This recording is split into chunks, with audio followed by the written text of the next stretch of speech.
Aleluia. Eu abri aqui só para garantir que eu não vou me perder. Sabe o que eu descobri esse dia depois de ver que tem um TDAH, olha aí.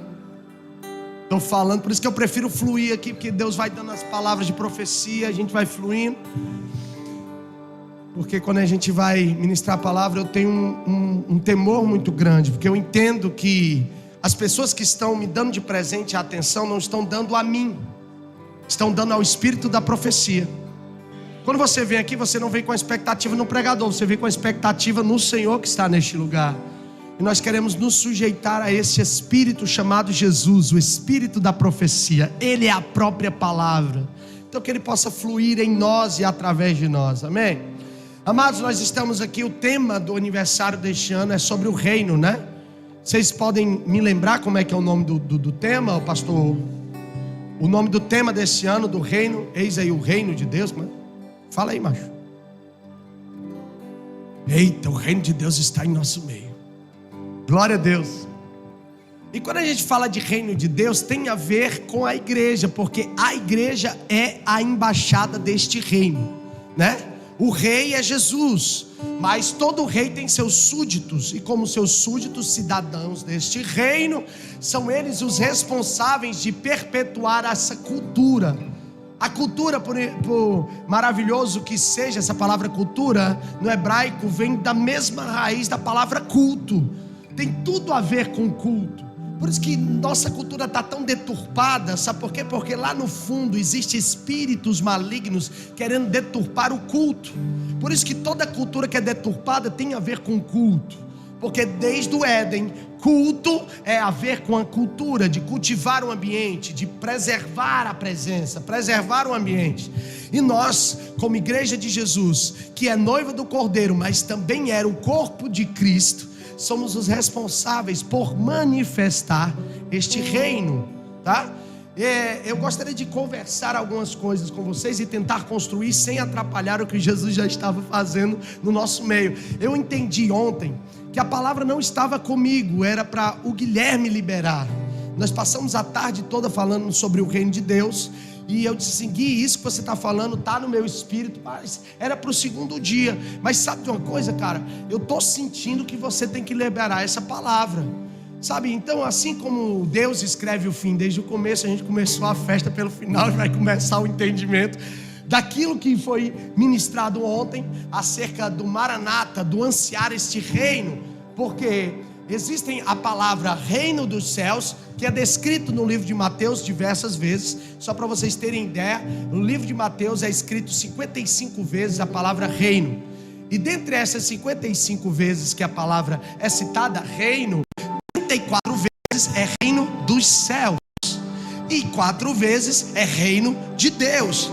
E nós entendemos que o evangelho de Mateus é conhecido como o evangelho do reino. Por quê, pastor? Porque o livro de Mateus retrata e aponta Jesus como Messias, o rei prometido a Israel, o rei literal, o rei da promessa, aquele que dissera a Deus que daria um descendente da linhagem de Davi para governar Israel.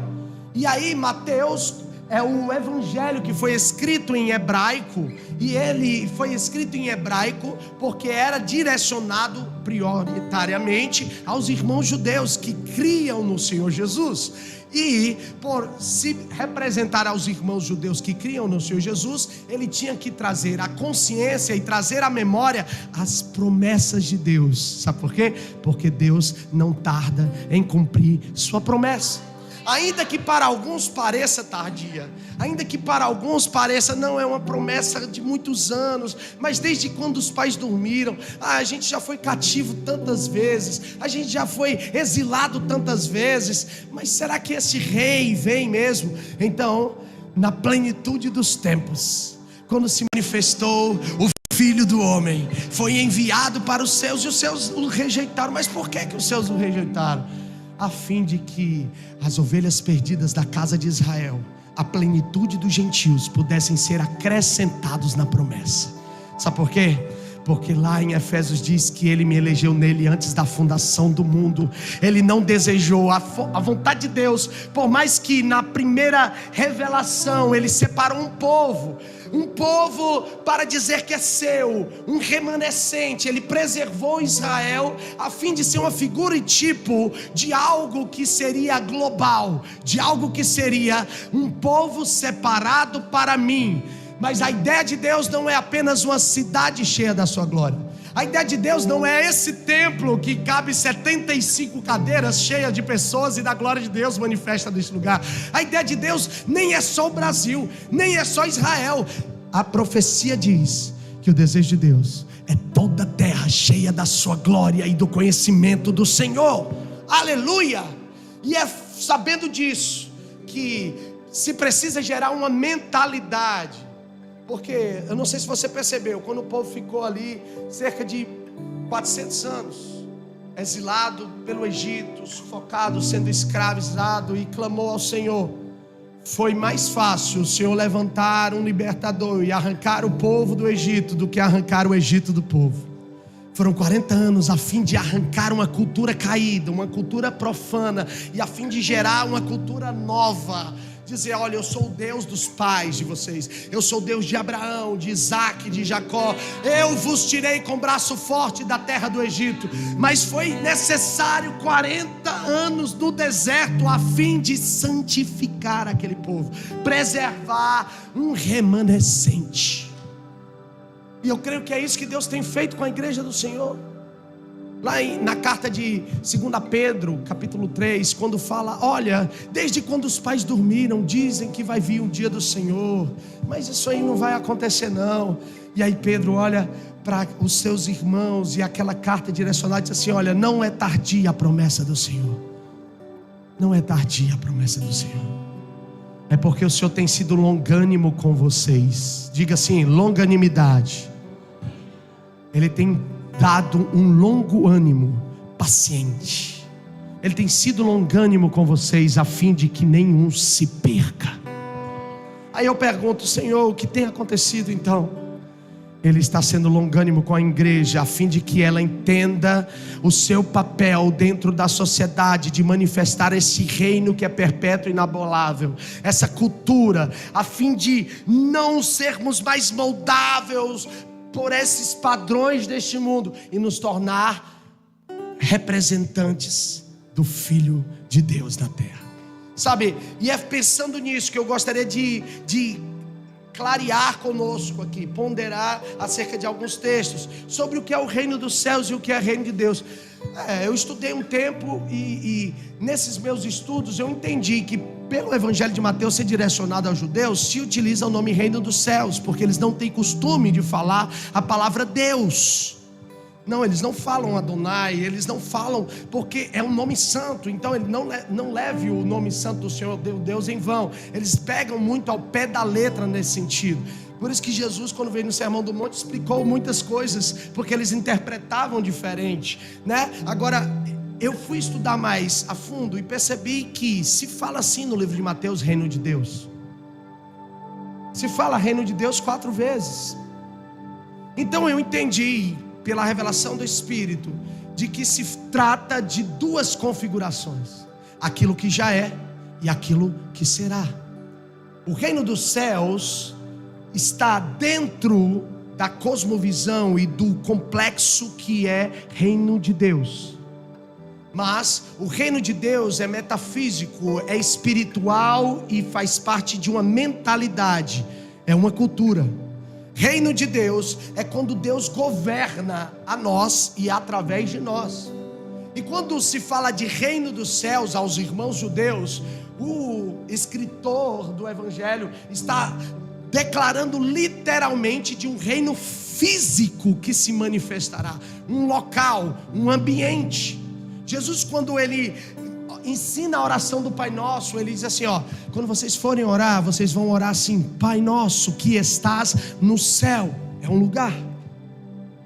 Venha o teu reino, venha a tua cultura, o teu domínio, o teu governo, seja feita a tua vontade. Ali Jesus está nos ensinando a nos sujeitarmos a um Deus que habita nos céus, mas que o desejo dele é trazer este céu para a terra. O desejo de Deus é fazer com que você entenda que para estar neste reino celestial é necessário desejar que ele primeiro seja transformado aqui dentro. Eu tenho certeza de uma coisa: só vai para o céu quem deseja ir.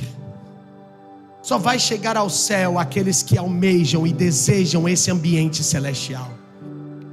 Ah, pastor, mas não cabe a mim. É verdade, cabe ao Senhor, infinita graça, misericórdia.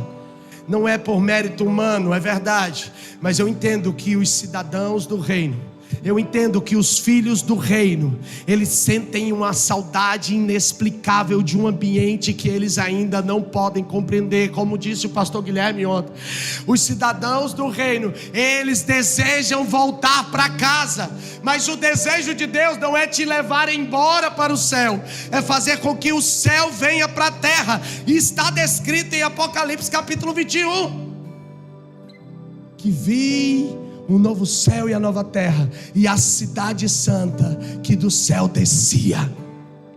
Mas para que isso aconteça, nós precisamos entender que existe uma cultura e que existe um preço de renúncia e de aplicação a ser vivido diariamente. Lá em Mateus 6,33 diz: mas buscai primeiro o reino de Deus e a sua justiça, e todas essas coisas vos serão acrescentadas. Você percebe que quando Jesus fala em Mateus, buscai primeiro o reino de Deus e a sua justiça, ele não está falando de buscar um lugar, porque é algo espiritual, mas buscar a presença, aonde essa presença se manifesta, essa cultura se manifesta. Essa palavra justiça é utilizada em hebraico como tzedaká, e o tzedaká é dar ao outro o que o outro necessita. Tem dois níveis de justiça. O cidadão do reino, ele necessita se sujeitar à cultura deste reino, e tzedaká foi o que Deus fez conosco, quando olhando a nossa condenação, olhando a nossa condição e necessidade, Ele deu o seu único filho, para que todo aquele que nele crê, não pereça, mas tenha a vida eterna. Ele deu o seu melhor. Então é necessário que todo aquele que recebeu esse melhor de Deus, aprenda a viver de tzedaká. Tzedaká não é dar esmola, é dar ao outro o que o outro necessita. Sabe, eu ouvi um pastor dizendo que tudo aquilo que sobeja em mim pertence ao outro. Uau, irmão, que é isso? É comunismo? Não, irmão, isso é reino. É dar ao outro o que o outro necessita. Sabe como a igreja primitiva se movia? Lá em Atos dos Apóstolos, capítulo 2, a partir do verso 32 em diante, ou em Atos capítulo 4, tem ali a configuração de como se moviam os irmãos da primeira igreja, dos irmãos que viveram a comunidade de fé. Eles perseveravam na doutrina dos apóstolos, eles perseveravam no partir do pão, e na comunhão, e nas orações, todos os dias. E não havia entre eles necessidade nenhuma, porque todos supriam as necessidades uns dos outros. E sabe o que é que acontecia? Diz a palavra de Deus que todos ao seu redor observavam essa cultura e ansiavam a pertencer à igreja. E acrescentava o Senhor todos que iam sendo salvos. Sabe, a salvação não depende da igreja, a salvação depende de Deus. Mas a maior reflexo do reino de Deus através da nossa vida é se nós estamos colocando em prática os ensinamentos de Jesus. Sabe, você ouvir a palavra de Deus, você pode ser considerado como um homem que constrói uma casa sobre areia. Mas quando você é um fiel praticante da palavra de Deus, você é considerado um homem sábio, que constrói a sua casa sobre a rocha. Você já parou para pensar o que é essa rocha? A rocha é um fundamento. A rocha é o ambiente adequado para se estabelecer uma casa, uma edificação, uma construção. Então estão entendendo dessa forma, de que o reino de Deus não é apenas um lugar onde os filhos de Deus morarão, mas também uma cultura. Nós precisamos começar a colocar em prática aquilo que Jesus nos ensinou e nos admoestou a viver. Existe um nível de renúncia. Lá em 2 Tessalonicenses, 2 Timóteo, não sei, está na Bíblia, fala que, Timóteo, nos últimos dias sobrevirão tempos difíceis, porque os homens serão amantes de si mesmos, e eles não suportarão a sã doutrina, mas perseveram. Eles ajuntarão mestres para si, e eles vão se dar as fábulas. Sabe o que é fábula? Fábula é açúcar para pessoas que são mimadas. Fábulas são palavras doces para quem não suporta sã doutrina. Nós estamos vivendo num tempo difícil. Tudo está apontando para o final dos tempos. Eu entendo que nós adentramos num período que é de dores de parto. Eu entendo que nós estamos cada vez mais nos aproximando da nossa redenção. E observando isso, eu entendo que muitos de nós que estamos na terra somos todos os dias desafiados a viver a cultura do reino. Somos desafiados a não se conformar com este mundo. Em Romanos capítulo 12 diz: rogo-vos. Diga assim comigo: rogo-vos. Você sabe o que é rogar? Rogar é implorar, suplicar, pedir insistentemente.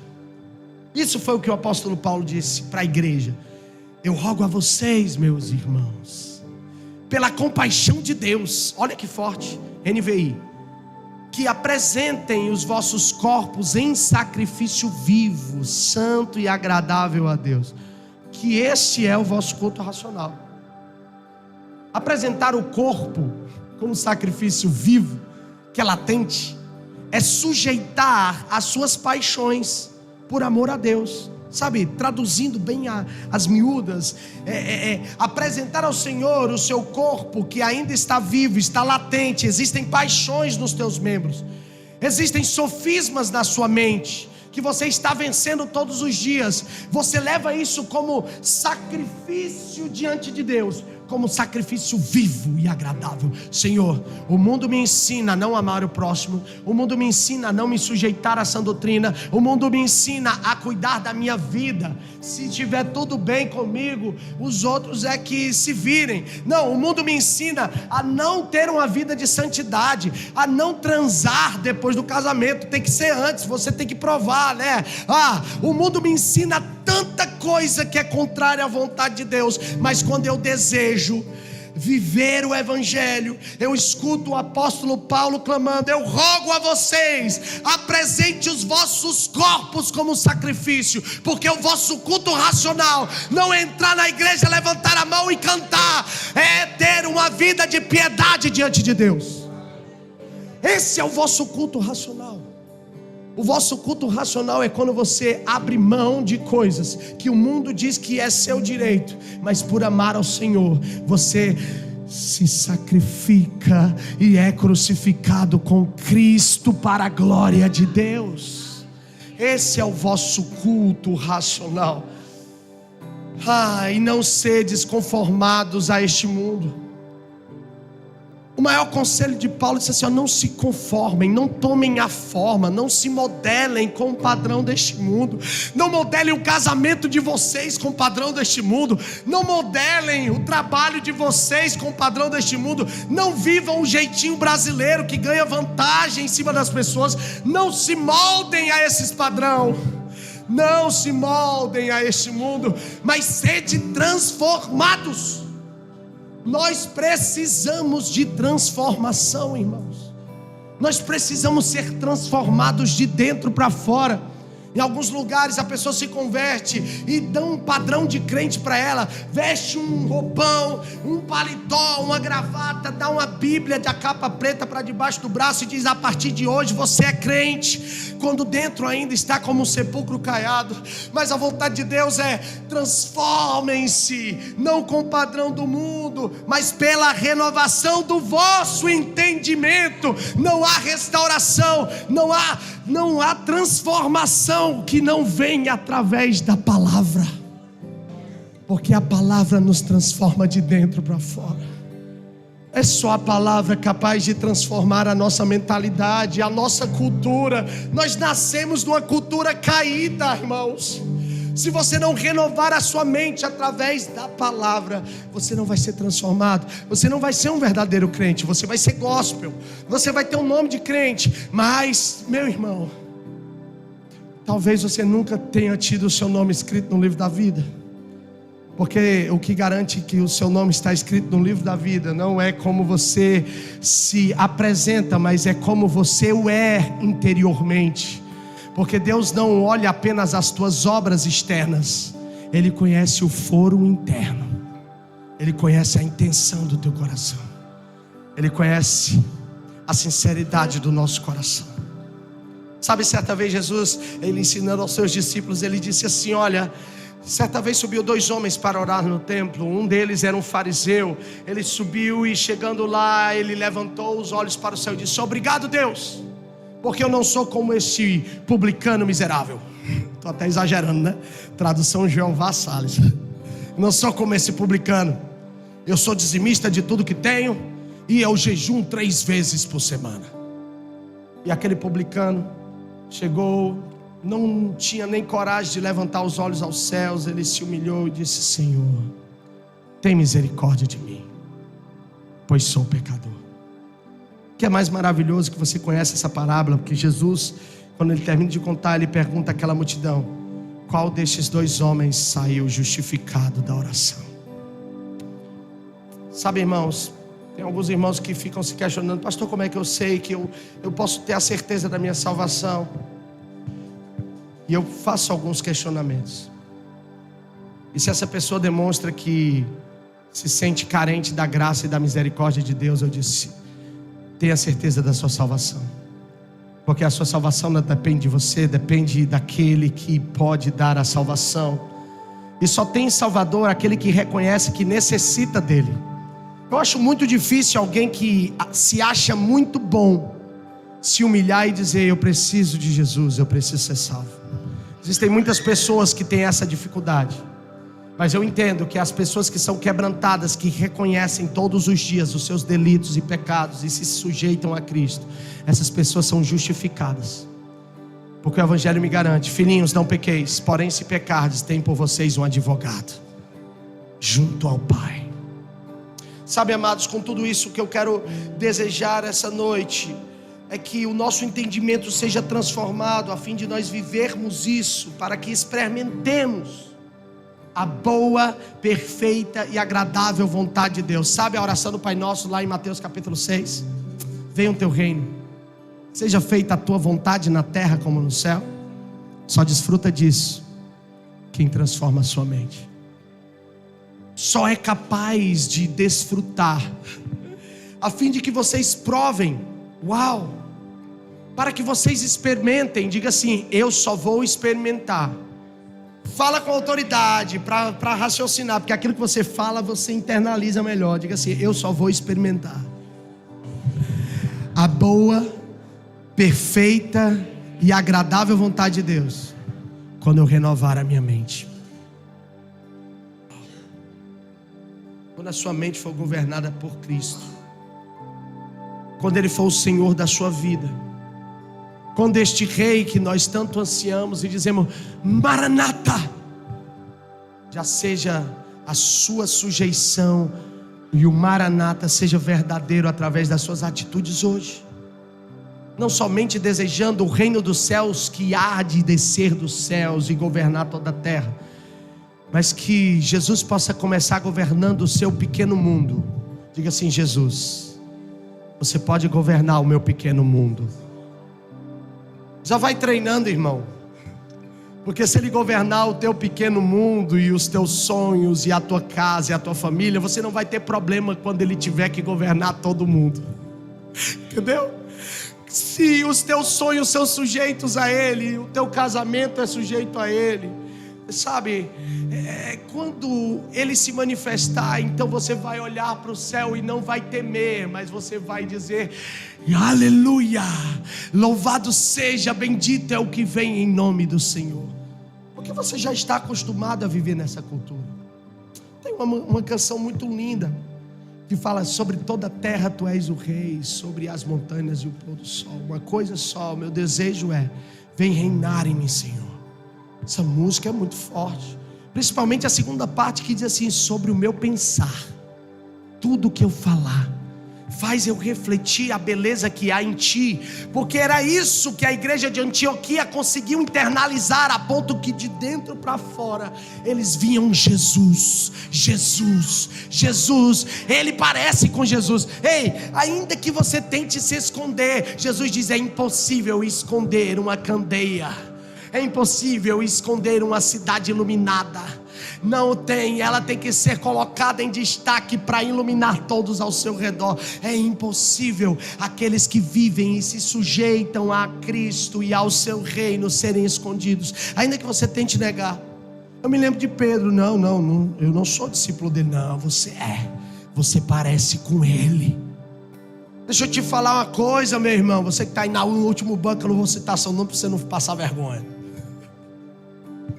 Ainda que você tente se esconder, você não tem mais para onde ir, porque foi plantada uma preciosa semente dentro de você para a vida eterna, meu filho.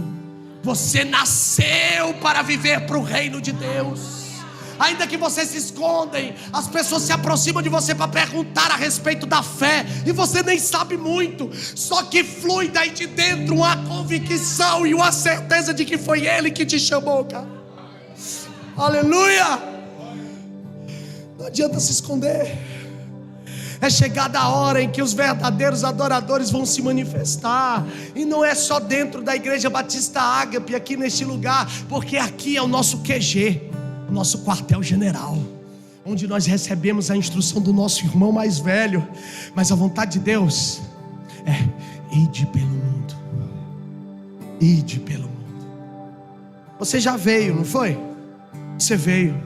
Quantos aqui foram convidados pelo Espírito Santo, estão aqui neste lugar livremente? Você é livre? O Senhor te atraiu, mas vai chegar uma hora em que Ele te envia pelo mundo. E você é a igreja não quando você está aqui no domingo.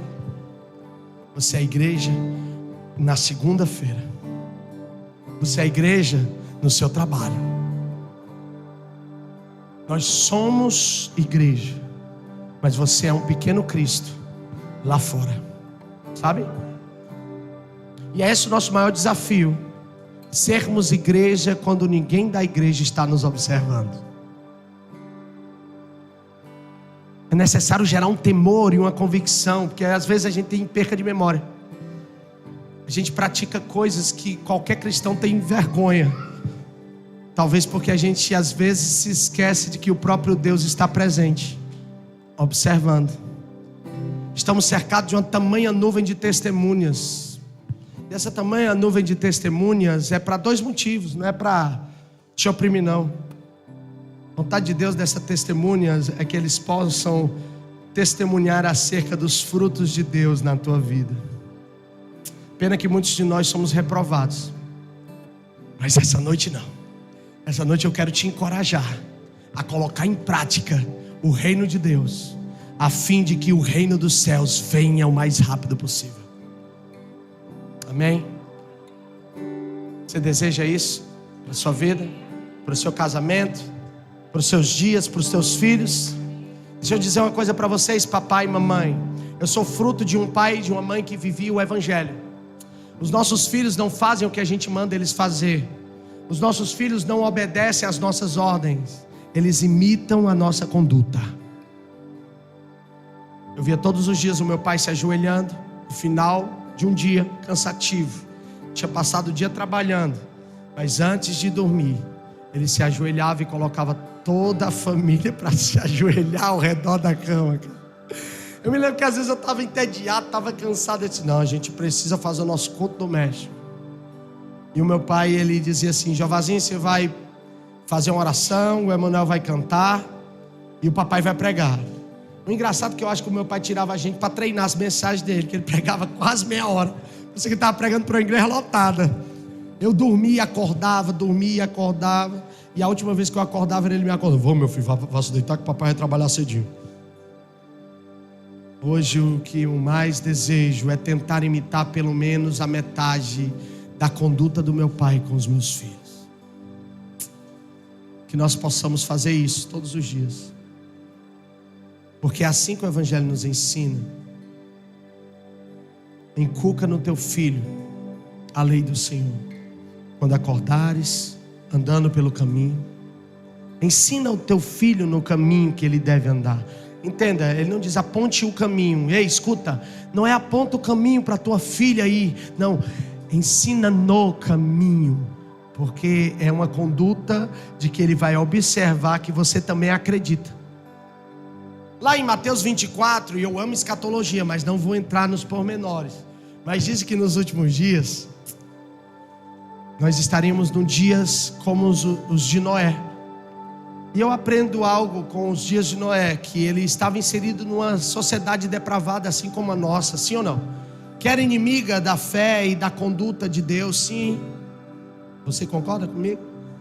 E eu via ali que eles achavam que Noé era louco, porque ele colocava em prática uma palavra que era diferente daquilo que eles queriam viver. Você é um louco construindo a arca.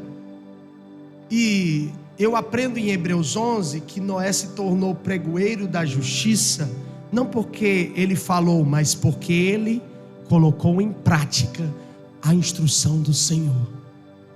Conselho aos pais: construa um ambiente seguro para os seus filhos.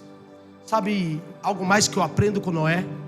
A sua convicção era tão forte e a sua fé era tão verdadeira, a ponto de não colocar dentro da arca bebês.